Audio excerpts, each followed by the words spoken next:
This is NBR Today. Well, Sky TV has won a preliminary round in its piracy fight against Cody reseller MyBox New Zealand as it continues its crusade to stamp out copyright infringers. But it may not be able to recoup the millions in damages it seeks, as it emerged during the hearing that a majority of MyBox NZ's set-top box sales were in fact in Australia. Sky TV had claimed $1.44 million in damages to June 2017 and losses after that of $570,000 a month. However, the judge was unconvinced by this, saying there wasn't a clear correlation between what Sky TV claimed and the actual loss. The judge said another hearing should decide the question of damages. The sale of $100 million of Pushpay stock by the company's co-founder Elliot Crowther has triggered legal action in the US, involving allegations he misled his wife about its value during their divorce proceedings last year. Mr. Crowther's now ex-wife, Dorette Bangart, alleges he maintained last June that pending bad news would cause Pushpay's value to crash, encouraging her to accept $5 million paid in instalments for her share of the couple's stake.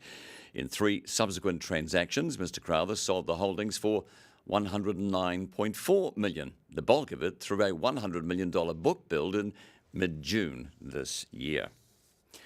Duncan Wardle, the former head of innovation and creativity for the Walt Disney Company, is now an independent consultant working with some of the world's top brands on how to act disruptively and think creatively. He says hundreds of legacy companies will die in the next decade unless they start thinking differently and disrupt the way they run their operations, even if successful now. Mr. Wardle spoke to NBR's Fiona Rotherham about the key differences between entrepreneurial thinking and corporate thinking. Corporations don't take risks, entrepreneurs do. Why do entrepreneurs take risks? Because they're business, because they'll go out of business if they don't. So if you think about people who started in a garage, Walt Disney started in a garage, Steve Jobs started in a garage, Reed Hastings, the founder of Netflix, they took risks because they had to survive. Big corporations rely on their bonuses, their shares and their pensions, and they're more worried about their shares than they are the future of their company. And so why take a risk? I've got my quarterly results. And so what we're going to see, you saw Sears go under this year, we've seen Toys R Us go under this year. We saw Blockbuster Video go under a few years ago. You're going to see hundreds go each year in the next decade.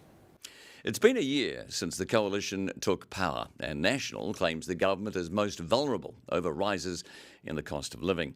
The opposition party says if by 2020 more people are feeling worse off than not, it has a better chance of getting back in power. Those concerns were likely what prompted Prime Minister Jacinda Ardern to rule out last week extending the regional fuel tax in Auckland to other regions. But after a year in office, voters don't seem that concerned, with the governing party's combined support well surpassing that of National on its own in the latest political poll. The government got through its first year of occasional coalition mishaps and the loss of 2 Labour ministers unscathed. If Simon Bridges is right that Labour was not prepared for its first year in power, our political reporter Brent Edwards says it should at least be ready for its second.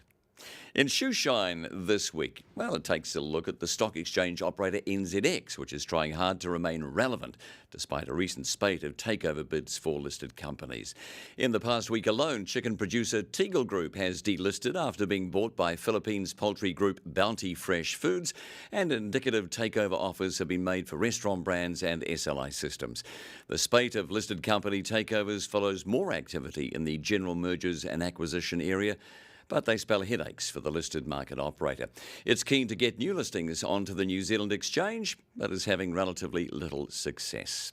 And to tomorrow, a puzzling dairy factory investment by stricken insurer CBL becomes a little less mysterious with the help of a High Court ruling. So for more on that and other stories, head to our website. Enjoy your evening. To unlock your 2 free articles a week, head to nbr.co.nz.